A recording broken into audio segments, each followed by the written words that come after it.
What baffles me more is that if God really did not exist, then people wouldn't say that God does not exist to begin with. Who would go around and say that something does not exist, when in fact it never existed anyway?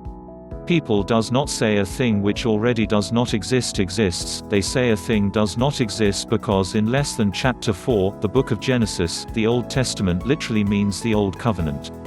Though it may sound a singular covenant, in reality there are several covenants within the Old Testament. Let's take a look what they are. First, there is the covenant that God gave to Adam. God said that an offspring of the woman will come and crush the head of the serpent. This is a covenant. The second one is the rainbow covenant that God gave to Noah. God said to Noah that he will not judge the mankind with flood again. The flood we see nowadays isn't God's judgment. People just did not take the correct preventive action against the flood. That's it. The third one is the covenant that God gave to Abraham. God said to Abraham that Abraham's offspring will be as numerous as the stars in the sky and that many people will be blessed via the seed of Abraham. This is the covenant that God gave to Abraham. It's in the Old Testament. The fourth one is the covenant that was established with Moses as he acted as the mediator. Leviticus that we discussed earlier is the covenant. It is the covenant that God made with Levi, and it is the covenant that represents the Old Testament.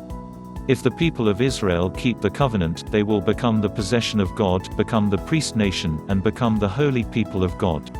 In turn, they will be blessed. This is the covenant God made with Levi said. The fifth one is a covenant that also is a promise, and it is the one that says the Messiah will come out of the house of Jesse and the offspring of David will save us. This covenant was delivered by the prophet Isaiah. The sixth one is the covenant that says when the time comes, the new covenant will be established in place of the old covenant. This one was revealed through the prophet Jeremiah. The book of Jeremiah, chapter 31-31 says that God will make a new covenant. This is also a covenant. The seventh covenant is the one says that the people of Israel will be scattered across the lands and in due time they will return to their homeland, the land of Canaan. This covenant was clearly prophesied by the prophet Amos and Ezekiel. This one was already fulfilled. Almost all of these covenants were fulfilled. The history validates the fulfillment of these covenants as clearly as a photo. Also among the Old Covenants, there are ones that prophesies not just the first coming of Jesus, but the second coming as well. In total, there are 7 big covenants when we look inside of the Old Testament. Typically speaking, though, Leviticus is the prime representative of all covenants. In other words, the covenant that was established at the Mount Sinai is the biggest covenant of all. This covenant is referred to as the covenant of Mount Sinai, the covenant which Moses acted as the mediator between the people of Israel and God. I've already said it multiple times that the book of Leviticus is the core of the Old Testament and the center of the Pentateuch. Although the Pentateuch begins with the book of Genesis, we don't generally call the Pentateuch the book of creation. We call it Torah, or the book of the law. The book of Leviticus is at the center of it, so it is called Torah, the book of the law. We do not know exactly when the Pentateuch was written by the Hebrews, but if Moses was the author, then we can estimate that between 1440 BC and 1400 BC Moses wrote the 5 books. Since then, and even though it's been more than 3,400 years that these books were written, there has not been another set of documents as grand and magnificent as these books since, ever. There is no other book like the Bible that was written 3,400 years ago that is just as ethical, grand, honest, faithful, and even as we read it now the truth within it remains unchanging.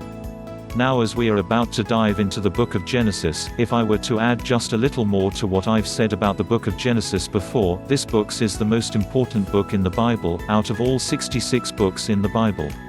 The books of Gospel are important and the Romans is important, too. But the forefather of faith Abraham was acknowledged before God as righteous and faithful, and he did not have the books of Gospel and the Romans. The very example of faith that Romans talks about is none other than Abraham himself and his faith. If you believe like Abraham, obey like Isaac, and be honest and truthful like Joseph, then you do not need the Romans. You can enter into a right relationship with God without the Romans.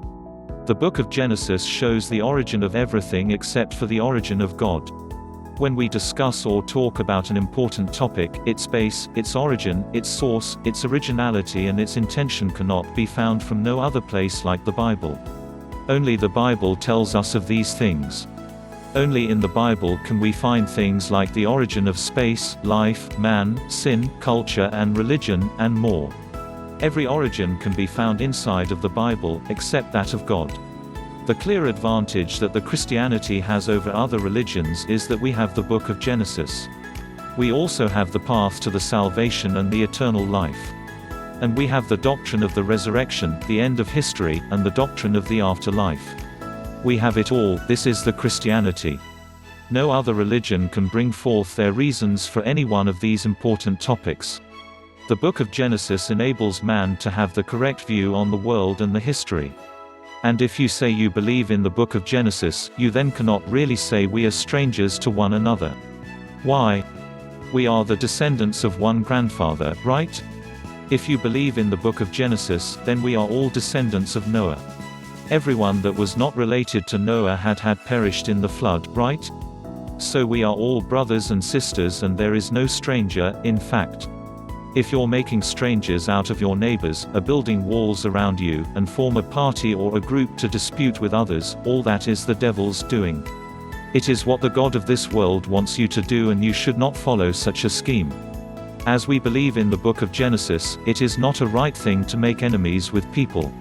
If anyone believes that God Almighty has created all things in heavens and earth, including man, then every creation is God's product, right? Therefore no one should be handling anything and anyone carelessly. Just as no one dares to handle masterpieces of Da Vinci or Michelangelo carelessly, who are we to treat God's masterpiece carelessly? How dare we? Even when we're talking about environment issues, we ought to consider the fact that all is God's creation.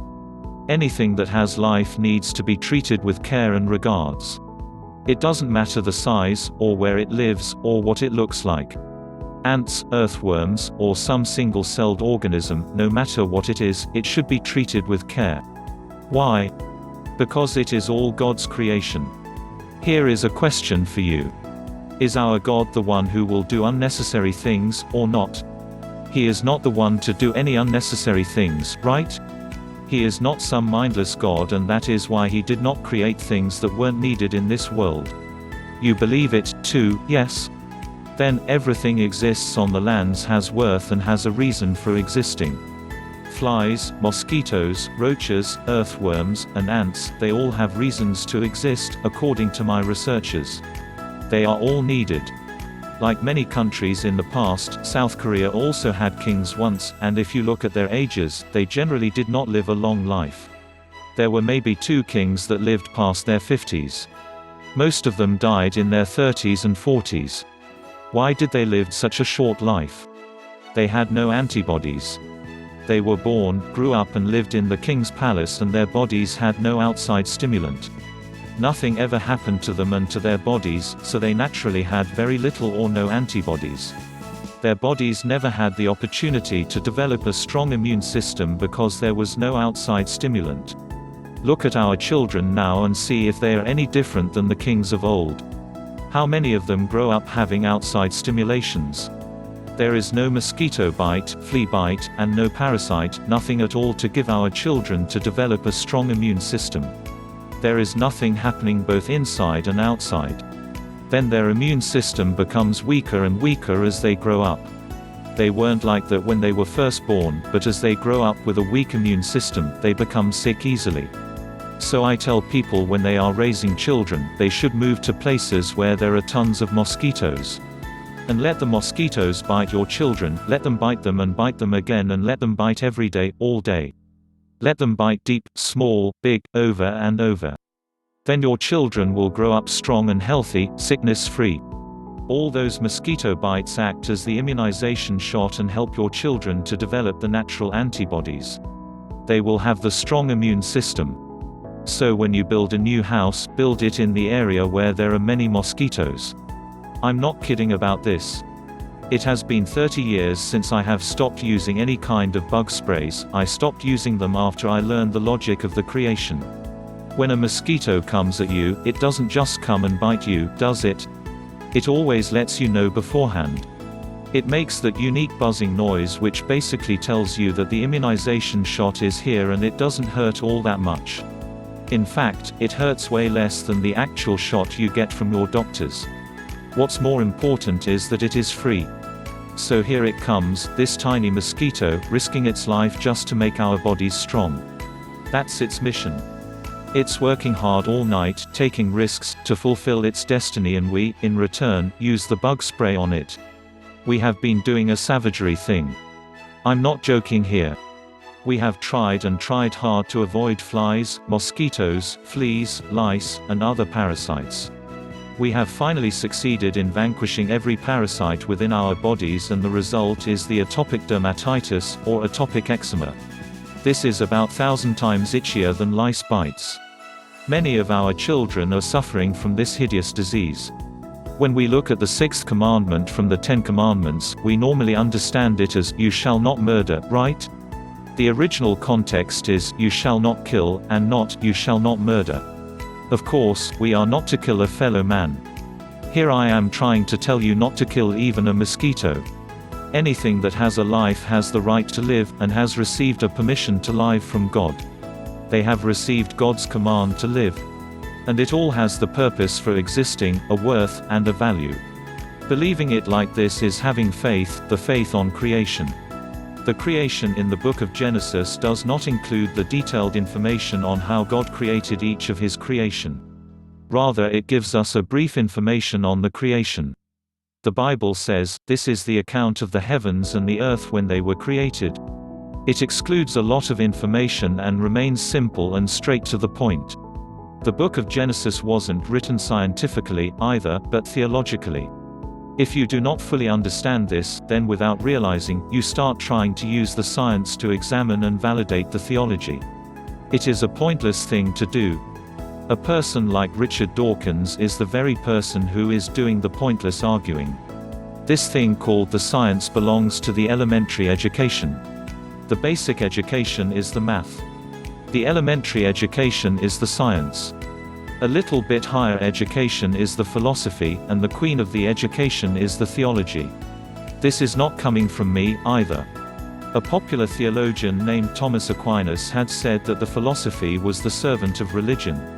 During his time, the philosophy was regarded as the highest form of education, and while he was studying the theology, he published his grand work called Summa Theologiae. He studied both the philosophy and the theology and concluded that the philosophy was but the servant of the theology. The science is the elementary education and the math is one level below the science. The math is the base of all education, and the science one level up and is the elementary education. The philosophy is the higher form of the education, and the queen of all education is the theology. People will not want to acknowledge it, but it is the fact. So if you use the science as the measurement stick on the book of Genesis, you will not get any answer with it. The book of Genesis was written theologically, for the thing called the creation is before and beyond any science.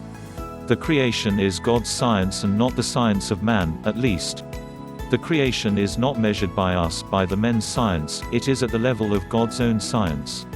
Therefore, when we look at the world which God has created, we find it to be very physical, chemical, and sometimes very super-physical, super-chemical and super-ideal. That is not to say that it is unreasonable, but it is beyond reason and logic of the men. It is the whole new different level of science, if you will. It is the science that ascended the science itself, and this is what the book of Genesis has. There is also nobody who had witnessed God's creation when it had happened, no man had seen it. So a topic such as this needs to be approached after acknowledging the fact that the book of Genesis was written with theological words which were by the revelation of God. Otherwise, what people like Richard Dawkins are trying to do, judging the book of Genesis with the evolutionary biology, is wrong from the onset. How do they think that it makes sense to use the elementary level of the education to dare talk about the queen of the education, the world of the theology? The word such as creation isn't a scientific word, nor a philosophical word. It is not a word that can be found outside of the Bible. The word creation is. The Christianity of Europe and the theology of the Western world have either failed or neglected the work of witnessing and proving God the Creator. As a result, the atheism, the materialism, the evolution theories, and the communism came about.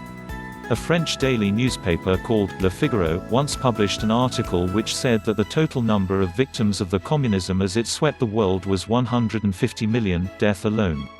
If death alone was this huge, then how much more for the injured, wounded, orphaned and widowed?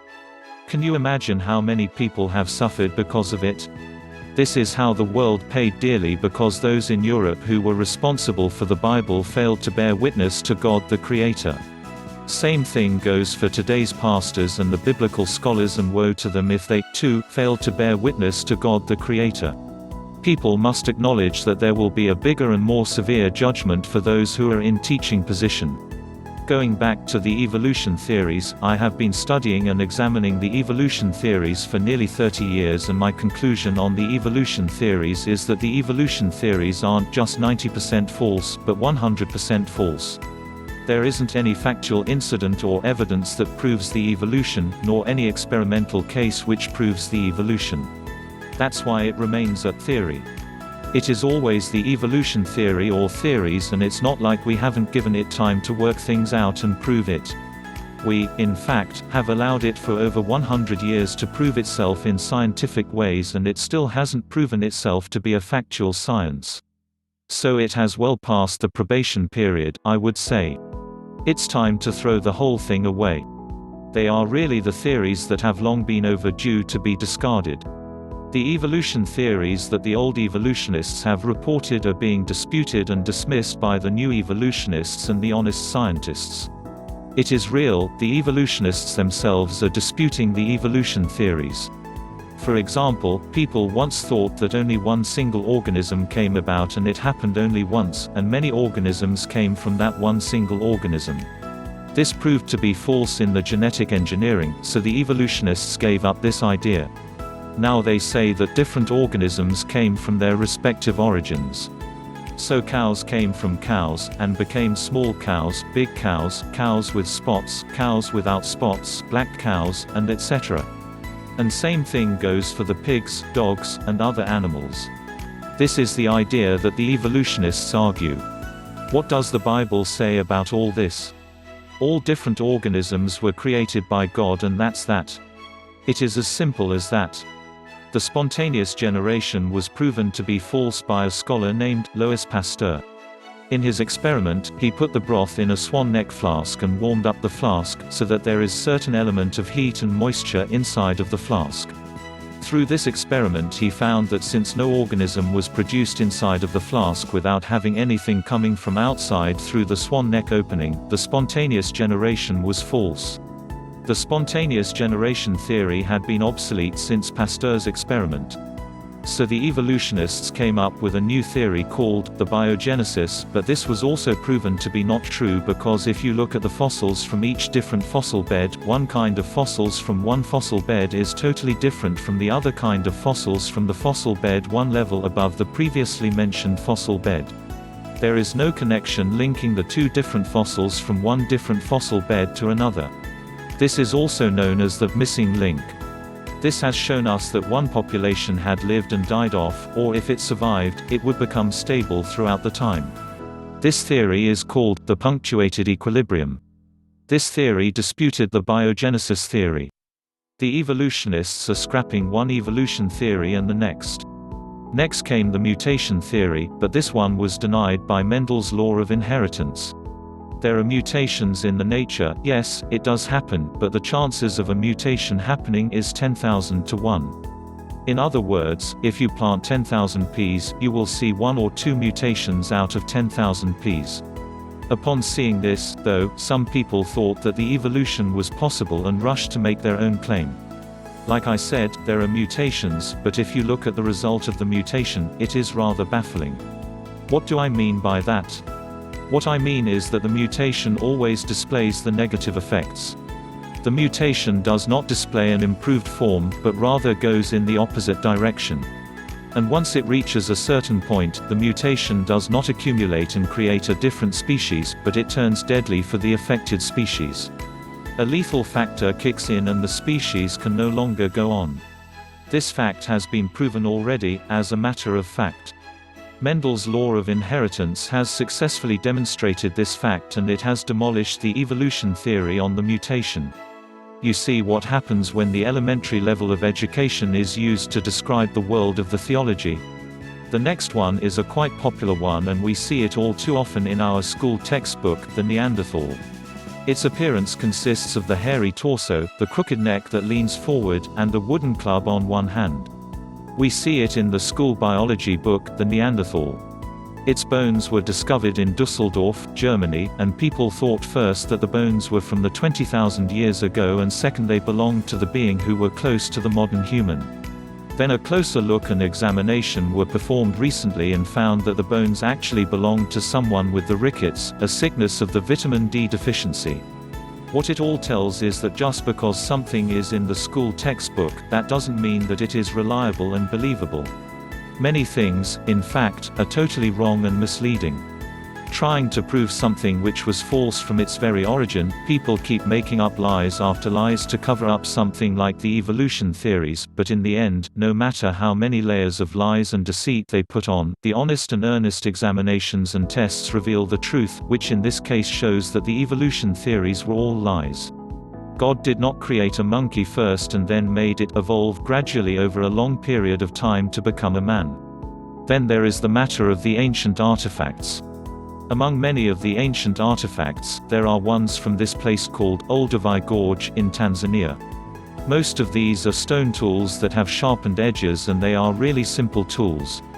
These things are believed to be the important information in understanding human evolution. Now if you get stranded on a remote island today and thus you are completely isolated from all the marvels of today's technologies and tools, what would you do to survive? Start making tools like the cavemen did, of course. In fact, there are still people in this world whose lifestyles are similar to that of the cavemen, even today as we speak. Just a little over 100 years ago there were carnivores in this world. Places like in Papua, there lived these people who ate other human beings not so long ago. Some time ago I've heard of a story where the children of these carnivores lived on and actually went and visited the grandchildren of the missionary who was killed and eaten by the carnivores. They came because they wanted to apologize. They came to apologize for their grandparents killing and eating the missionary. What I am trying to tell you is that when the scientists were coming out with all these different theories and ideas, using the scientific terms and vocabularies that normal people would typically have a difficult time understanding, as well as manipulating both animal and human bone fossils however they saw fit and maneuvering to their advantages, lining them up in a way that will help their theories, they proclaimed the evolution as if it was the real science. Folks, the evolution is not a scientific fact. For something to be acknowledged and deemed to be a scientific fact, it must go through 4 steps and pass all 4 steps. First, it must be observed. Second, it must establish a comprehensive theory. Third, it must be experimented in a lab. And lastly, it must be proven with data. These 4 steps must universally be done, and done in a way that multiple tests after tests must successfully yield the same result every time by anyone who performs the test or the experiment.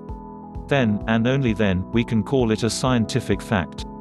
The evolution was never observed. It just has the theory, in fact, more than one. It was never proven in a lab with any scientific experiment. So it cannot be tested in a lab, nor can it be proven in any way. The only thing it has is the theories surrounding the ideas. That's all there is, a bunch of theories. And it's really about time that people give them up. After that, there is only one logic available to us, and that is, our God Almighty has designed and created all things with His highest level of intelligence and intellect. And there is purpose in His creation. God didn't just create anything out of boredom. Behind it all there is God's purpose, plan, creation logic and law. Therefore, the evolution did not occur in the past, it doesn't occur in the present day, and it will not occur in the future. The law of genetics says the evolution cannot happen, and the laws of physics and chemistry all say the same thing, that the evolution cannot happen. Take your lip balm for an example. If you use it and keep using it to protect your lips from sunburn or windburn, it will get worn down and eventually you will have used it all. If you, however, do not use it and leave it in one place without touching it for about 10,000 years, its plastic covers will become disintegrated on its own and the balm itself will dry up and nothing will remain. Am I right or wrong here to think like this? What it tells us is that there is no substance in this world that will improve on its own over time, if left isolated and untouched. This is also known as the second law of thermodynamics. We all learned the laws of thermodynamics in high school. The first law of thermodynamics is the law of conservation. The second law of thermodynamics is about the state of entropy, which states that the entropy of any isolated system always increases. Nothing ever becomes newer. Instead, its entropy will increase, always. This is why I am telling you that physically, chemically, and genetically there is no path for evolution. This is why I say in conclusion that the evolution isn't just 90% lie, but 100% lie. From the beginning to the end, it will only remain as theories, ever. Let's get one or two things straight here. Even though it is this obvious that the evolution isn't true, when somebody from a corner of this world rises up like Richard Dawkins and claims that there is no God, then people rise up together in agreement and cheer him on. And in my point of view, there is nobody more foolish than someone who is an atheist. Why? Because a topic such as saying that God doesn't exist and trying to prove it logically is simply impossible. You just can't. Simply put, there is no way to prove that God doesn't exist. Some of you may not get this right now, but there is no way to prove it, period. If you ask why God doesn't exist, there simply is no evidence of God's non-existence. How can there be any evidence of something that doesn't exist? It may sound confusing, I know, but since there is no visible evidence, there cannot be any logic on it, either. There isn't even any atheism thesis available, yet. You can go around the world searching for the atheism thesis, and I already know that you don't have to, because there isn't any paper or document that both logically and reasonably proves God does not exist. Someone, though, came to the realization that using the word atheism was wrong after using the word so often and quickly changed to something new, the materialism. The materialism is all about something existing. Nothing else exists but the material, because the material is visible and it exists. Then what about the mind and the thought? What are they according to the materialism? The mind and the thought are like the secretion of a gallbladder, they are the secretion of brain. Soon only the material will prevail and remain, so there is only the material and nothing else matters. There is no spirit, no angel, no soul, no God, and nothing. This is what people believe in the materialism are claiming. If somebody can logically dispute and prove that God does not exist, then the word atheism can be established firmly. Like I said over and over again, though, there is nobody that can prove that God does not exist in this world, or in the heaven, or in the hell. Think about it. Can anyone travel every corner of this world and see if God can be found? What will they do if God moves around and if they miss him? Somebody could say they have traveled and checked every place in Japan and did not find God there. Well, what if God was in Alaska in the meantime? If someone really did travel every nation on the earth and did check every corner, but did not find God? What if God was in another planet? The non-existence of God just cannot be established logically, so if you have a bit of sense, you would know that you really cannot call yourself an atheist. If you're talking to someone about Jesus and they tell you that they are atheists, you show them your respect and ask them how they were able to write a paper on the atheism. If one is to become an atheist, he must be able to prove his belief in a logical sense and on a paper. That's how one becomes an atheist. In the world of logic, however, there is no such a thing as proving something which does not exist. Therefore, to say that God does not exist cannot be proven with a proof that God does not exist. The logic does not form. That's why no one has ever written any atheism thesis. What baffles me more is that if God really did not exist, then people wouldn't say that God does not exist to begin with. Who would go around and say that something does not exist, when in fact it never existed anyway? People does not say a thing which already does not exist exists, they say a thing does not exist because in reality it does. I try to understand where these so-called atheists come from, though, and I try to understand that these people do not believe that God does not exist, but they want to believe that God does not exist. They wish that God did not exist and want to believe it. Then why do these people want to believe that God does not exist? The answer is simple. It's because people have already sinned, or are sinning, or are planning to sin. They do not want to think what they're doing is sin, because to think it a sin is burdensome and makes you think about God. So they want to believe that God does not exist. What we need to do is that we need to start treating the creation theme from the book of Genesis seriously from the beginning, so that no one dares to claim to be an atheist, ever.